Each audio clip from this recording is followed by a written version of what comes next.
It was a late autumn afternoon in Portland, Oregon, the kind where the sky dimmed too early and the breeze carried just enough chill to make your hands instinctively seek warmth. I remember standing by the kitchen window, stirring the bechamel for lasagna, watching leaves spiral onto the sidewalk below. My heart was hammering. My hand kept drifting to the little curve of my stomach. Not visible yet, but unmistakably there. I was 12 weeks pregnant, and tonight I was going to tell Ethan. We had been married for 4 years, together for 7. We were never the type to map our future with Pinterest boards or countdown apps. Still, there had been lazy Sunday talks of someday we'd take that trip to Barcelona, someday we'd get a dog, someday we'd have a child. But we never circled a date on the calendar, never really planned. Life was too busy, his work was always on fire, and I was constantly juggling client deadlines at the architecture firm. We floated through time like we had all the years in the world. I didn't plan to get pregnant. It was one of those rare but all too real side effects. The antibiotics I took during that stomach bug messed with my birth control. I didn't even realize what was happening until I was 3 days late, then 5, then nauseous enough to skip my morning coffee. For tests later, there was no denying it. At first, I panicked. I wasn't ready. Ethan wasn't ready. But when I pictured a child, our child, everything softened. I started thinking about lullabies, warm socks, the way Ethan smiled when he looked at baby photos of his nephew. Maybe, just maybe, this unexpected news could be something good. I didn't want to stage a social, media-worthy moment. That wasn't us. So instead, I decided on comfort. His favorite lasagna, garlic bread, and a bottle of Blanton's bourbon he'd been saving for a good night. For myself, I had chilled sparkling cider and with a navy dress he always said brought out my eyes. It wasn't a grand gesture, just a quiet one. But I had hope. He came home late, almost 7:30, jacket slung over one arm, phone in his hand, Bluetooth still in his ear. He barely looked up when he walked in. "Smells good," he muttered, pouring himself a double bourbon before sitting at the table. I tried to brush off the unease creeping into my chest. Maybe he was just tired. Maybe work had been hell again. But his phone kept lighting up beside him, and he kept checking it. Dinner was awkward. I asked about his pitch meeting, about how his new intern was adjusting. He gave me nothing but one-word answers. Fine. Not bad. We'll see. He didn't ask me about my day. He didn't notice I hadn't poured wine. He didn't look me in the eye. Still, I pushed forward. After clearing the plates, I wiped my hands on a towel, took a breath so deep it hurt, and walked over to him. "I have some news," I said softly, sitting across from him. "It's going to change things." His eyes flicked up from his glass. "What kind of news?" "I'm pregnant." Silence. Then, something cracked across his face. Not joy, not surprise, not even confusion. No, what I saw was panic. Cold, raw panic. Like I'd just dropped a grenade onto his perfectly arranged life. "Is this a joke?" he asked, voice low but sharp. "I've taken 4 tests," I said, trying to steady my voice. "I saw my doctor this morning. It's real." He stared at me, then stood up, pushed the chair back with a screech that made me flinch. And then he said it. "You ruined everything." I blinked. "What?" "I didn't want this," he snapped, pacing now. "You know I didn't want this. I thought we were being careful." I tried to explain about the antibiotics, about how rare this kind of interference was, how I'd never meant to trick him or trap him. "That's not the point," he shouted. "I never wanted kid. I just didn't say it out loud because I knew you'd leave." That hit harder than anything else. I felt something shatter inside. "So what? All those times you said someday, you were lying." He didn't answer. He just grabbed his phone, started typing furiously. I stood frozen, arms crossed over my stomach, like I could shield the baby from his words. "Is there someone else?" I whispered. His silence was louder than any confession. And then, "Lauren." "Of course."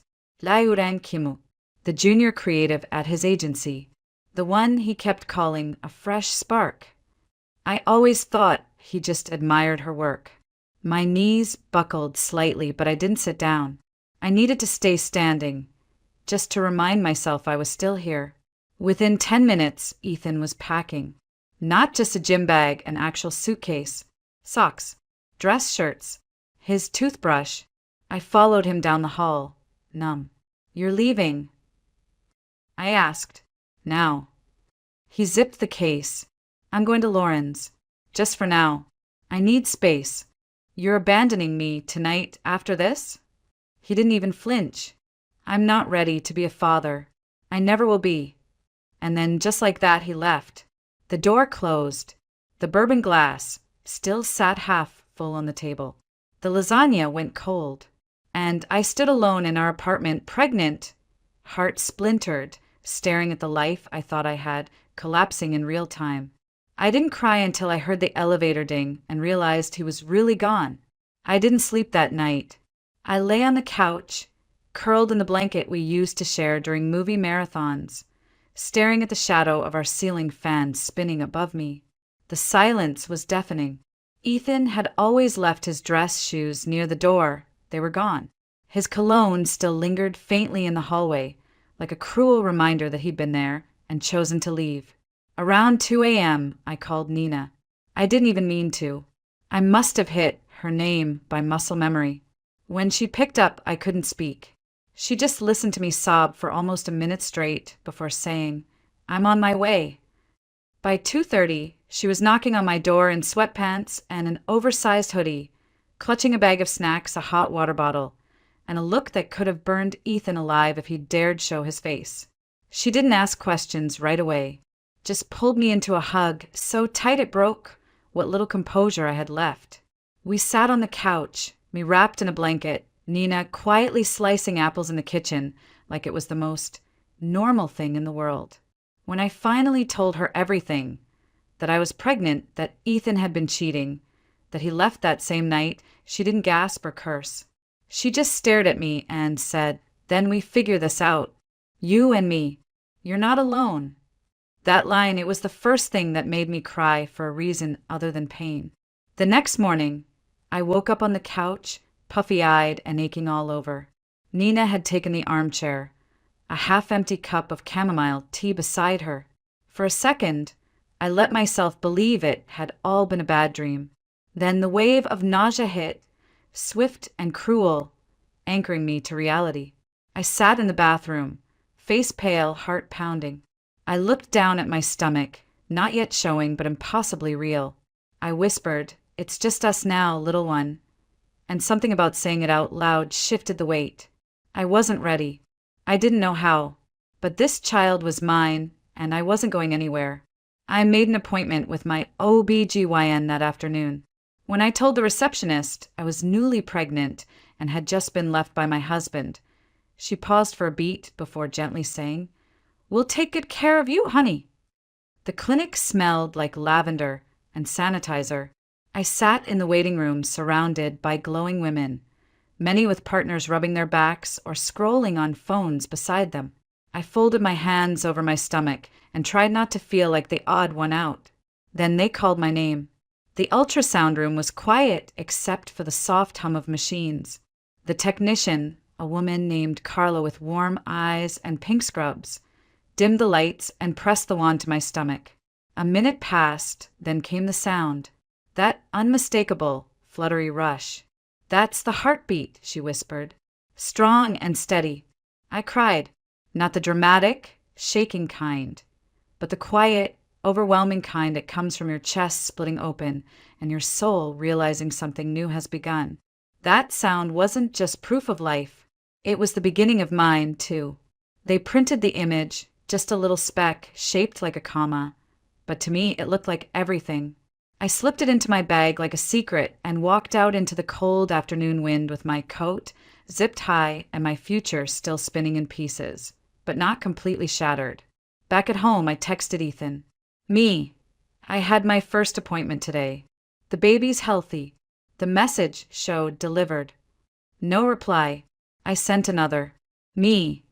I don't expect you to know what to say right now, but please don't shut me out. I didn't choose this alone. Still nothing. 3 hours later, he finally responded. Ethan, I need time. I'll send money for the bills. Not a question about the appointment.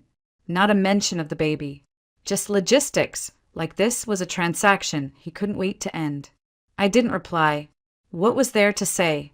That night, Meredith, his mother, called me. I almost didn't pick up. I wish I hadn't. Grace, she started, her voice clipped but polite. Ethan told us what happened. He's overwhelmed. This wasn't the right time. I stayed silent. He's got a big promotion coming up. A lot's on his plate. You know how driven he is. Yes, I said flatly. I also know how easily he left. She paused. Then, too carefully, you should consider other options. For yourself. For your future. It took me a second to realize what she meant. She didn't say the word, but it hung there. Termination. I gripped the phone tighter. I'm keeping this baby, Meredith. Your grandchild. The line went quiet. Then she murmured something like, well, that's your decision, and hung up. I stood there shaking, not just from anger, but from the sudden clarity. They were never going to support me. Not truly. Not unless it fit into their perfect narrative of Ethan's life. Over the next few days, I moved on autopilot. I went to work, smiled through meetings, answered emails like I wasn't barely holding it together. At night, I researched single motherhood, childcare costs, legal rights. I created a spreadsheet of everything from diapers to prenatal vitamins. I filed paperwork for temporary spousal support and looked into therapy. I also deleted every trace of Lauren from Ethan's tagged photos, then blocked them both. 3 days later, Ethan texted again, not to ask how I was, but to say he'd paid rent through the next month and would be contacting a lawyer. I stared at the screen. Divorce. It wasn't even spelled out. Just slipped in casually like ordering takeout. Like walking away from your pregnant wife was nothing but a mild inconvenience. That night, I taped the ultrasound photo to my refrigerator, a reminder of what mattered. Not Ethan, not Meredith, not any of them. Just me and the little heartbeat that changed everything. Liam was born on a rainy Tuesday night after 19 hours of labor and 3 full breakdowns where I swore I couldn't do it. But I did. I screamed into Nina's shoulder, cried into the hospital sheets, and finally, at 3:12 a.m., heard the tiniest cry I'd ever heard in my life, followed by a silence that shattered every part of me and rebuilt it all at once. He was 6 pounds, 10 ounces, with wisps of dark hair and a pair of lungs that made every nurse in the delivery room smile. The moment they placed him on my chest, the world narrowed to a single point. His warmth, his breath, his heartbeat against mine. I whispered, "We made it," over and over, not even sure who I was saying it to, him, me, or the ghost of the man who should have been there. Ethan didn't come. He knew my due date. I'd sent him the sonogram, even told him the hospital. I kept my phone nearby for days. It stayed silent. The birth certificate had only one parent listed. I didn't even hesitate. When I got home, I moved into a new apartment, just a little 2-bedroom in Beaverton, closer to Nina.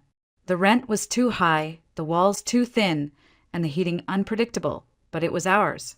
Mine and Liam's. The dining room doubled as a nursery, half covered in diapers and pastel blankets.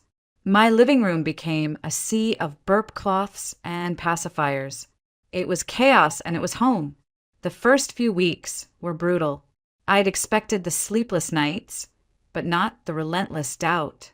I questioned every bottle temperature, every rash, every sound Liam made in the dark. I cried in the shower where he couldn't hear me, wondered if I was enough. But somehow we found a rhythm. He taught me how to love without fear, how to exist without Ethan.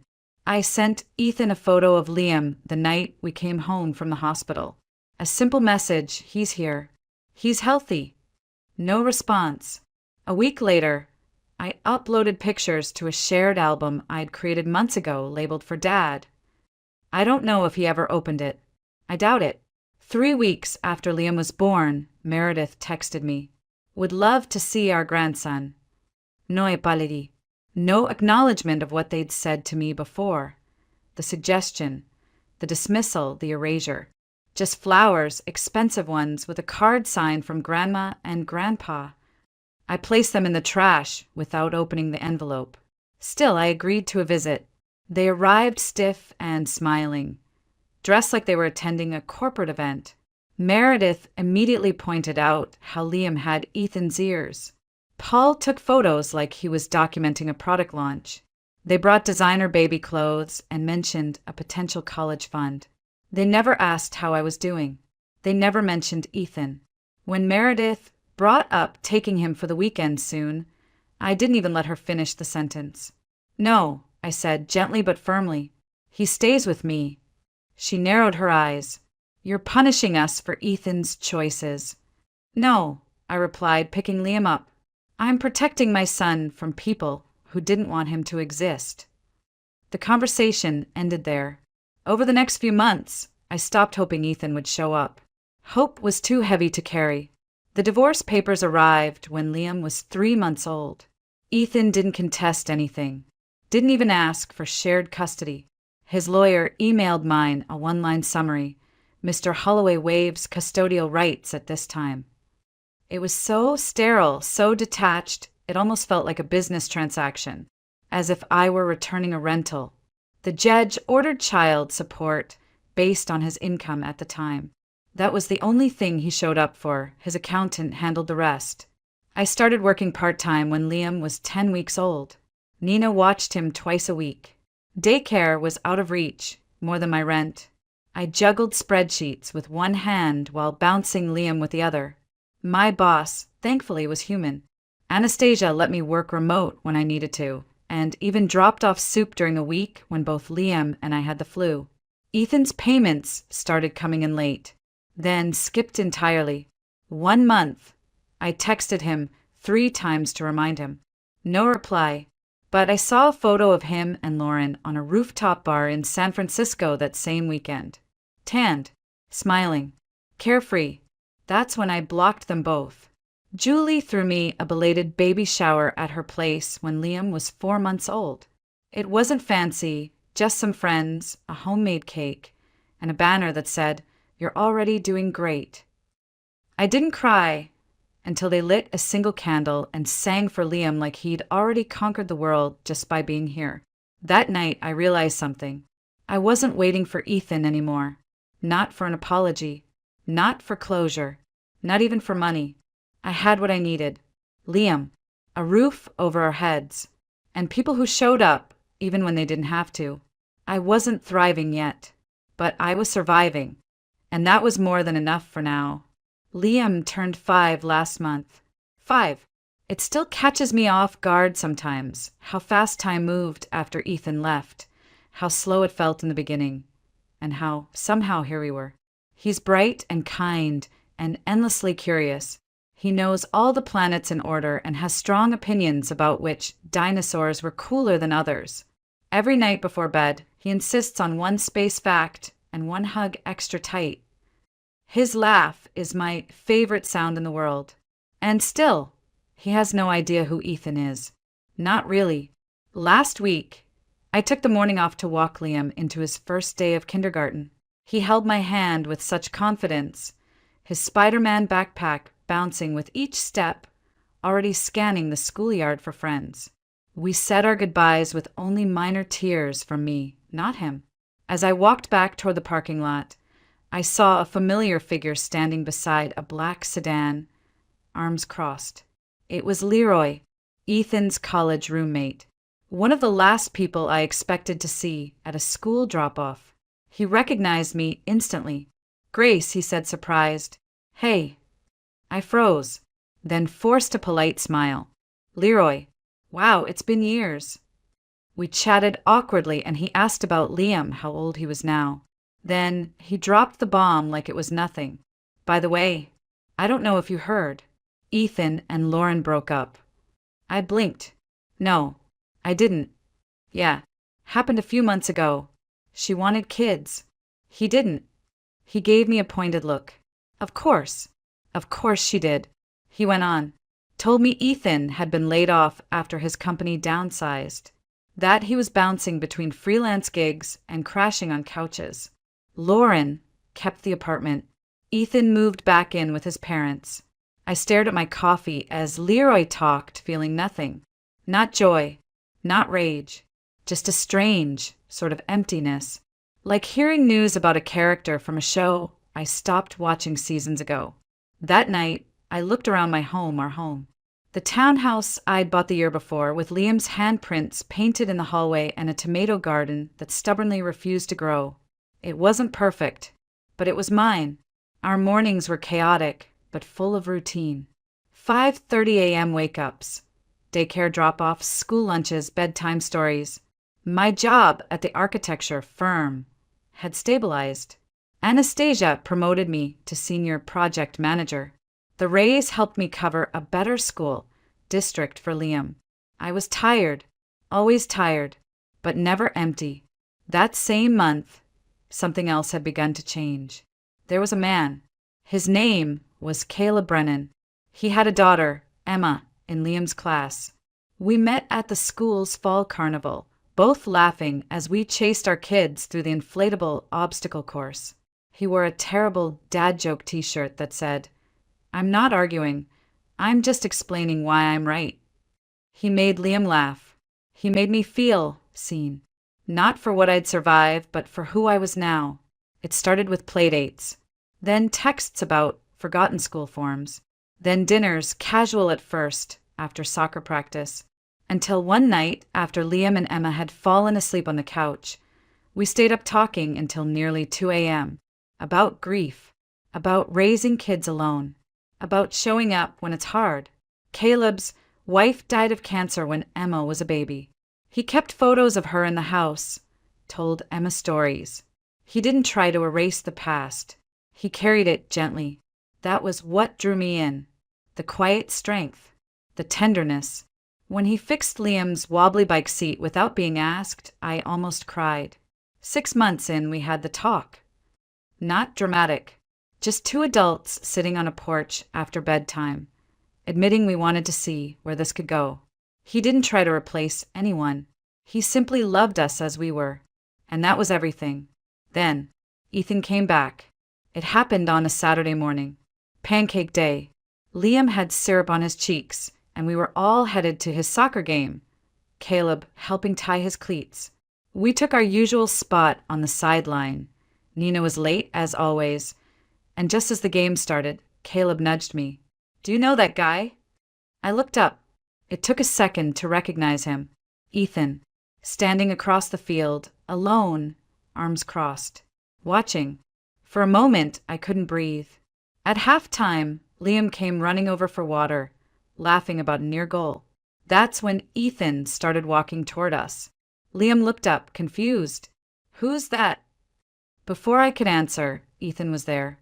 He looked thinner, older, less sure of himself. His voice cracked as he said, "He's gotten big." I sent Liam back to the team, then turned to Ethan. "You got the schedule from Meredith, didn't you?" He nodded. Caleb stood beside me, calm, quietly protective. When Ethan asked if we could talk, I agreed, briefly after the game. Caleb took the kids for victory ice cream. I met Ethan at the cafe across the street. He ordered me a cappuccino. I drink lattes now. He talked about therapy, sobriety, regret. He said he'd been clean for 8 months, that he wanted to be part of Liam's life. "I know I can't walk back and like nothing happened," he said, "but I want to try." I stared at him. "You don't know him," I said. "You missed everything, his first steps, first words, first day of school. You can't just show up now and pretend." He looked away, then asked about Caleb. "He's been more of a father to Liam than you've ever been," I said softly. "And I won't let you hurt him." Ethan nodded. "Would you consider letting me see him? Supervised, just to start." I didn't answer right away. I thought about Liam, about boundaries, about not letting my anger become his inheritance. "Maybe," I said, "with conditions." You earn your place. You don't just claim it. That night, I watched Liam asleep in his bed, his hands curled into fists. I whispered, I'll protect you, no matter what. Because love isn't what you say, it's what you show up for. 3 days after that awkward coffee shop meeting, Ethan called me again. His voice was softer this time, measured, careful. He said he'd thought a lot about what I'd said and that he still wanted to try. Not just to see Liam, but to somehow fix what he'd broken. I told him we could begin with short, supervised meetings. 30 minutes. Public place. I would be present for every second. And if he disappeared again, just once, there would be no more chances. He agreed. I spoke to Liam first. It was harder than I expected. His little brow furrowed, like he was working through math in his head. When I told him someone wanted to meet him, someone who had helped bring him into the world, he asked the question I'd been dreading since the day Ethan walked out. Does he want to be my dad now? I swallowed hard. He says he wants to know you, but he has to earn your trust, the way people do when they haven't been there. Liam thought about that, then nodded. Okay, can Caleb come too? That one cracked my heart open in a different way. I hugged him tight.